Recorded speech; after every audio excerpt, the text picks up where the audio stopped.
দুঃখের সময় যদি পাশে না পাই, সুখের সময় দেব কি ধূপ। সকল প্রবাসী সচেতন আছি, থাকবো না আর চুপ। প্রবাসীর জন্য 2টা টাকা যায় তোমাদের পকেটে, ইউএস বাংলার মালিক হয়ে ভাব ধরেছে রকেটের। অতীতের কথা মনে করে দেখো, ছিলে তুমি শূন্য, গায়ে একটু বাতাস লাগাতেই ভাত্রে বলো অন্য। প্রবাসীর লাশ বহন করবে না বলে করছো ভুল, তার জন্যই তোমাদের দিতে হবে মাসুল। বাংলাদেশের বীর মুক্তিযোদ্ধারা যদি 9 মাস যুদ্ধ করে শহীদের খাতায় নাম ওঠে, আর বাংলাদেশের রেমিটেন্স যোদ্ধাগুলো বছরের পর বছর জীবন যুদ্ধে যুদ্ধ করে বাংলাদেশের রেমিটেন্স পাঠায়, জীবন যুদ্ধে যুদ্ধ করতে করতে একসময় ক্লান্ত হয়ে মারা যায়, আর এই রেমিটেন্স যোদ্ধাগুলোকে শহীদ না বলে তোমরা বলো পচা লাশ।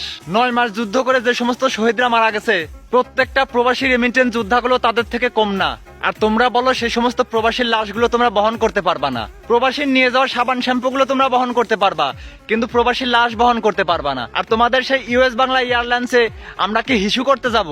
আমার সাথে যারা যারা একমত, সকল প্রবাসীকে উদ্দেশ্য করে বলতেছি, যে যেখানে যে দেশে আছেন, আজ থেকে US Bangla airlines boycott boycott boycott. আমার সাথে সাথে যারা সহমত কমেন্ট বক্সে লাগান ভোট। সব প্রবাসী একজোট, ইউএস বাংলা বয়কট। সব প্রবাসী একজোট, ইউএস বাংলা বয়কট। আমি দেখতে চাই প্রবাসীদের ক্ষমতা বেশি নাকি ওই ইউএস বাংলা এয়ারলাইন্সের ক্ষমতা বেশি। প্রত্যেকটা প্রবাসীর কাছে আমার ভিডিওটা যেন পৌঁছে যায়, প্লিজ সবাই কপি লিংক শেয়ার করে দিবেন। আজ থেকে US Bangla boycott boycott boycott. সকল প্রবাসী আজ থেকে US Bangla boycott boycott boycott.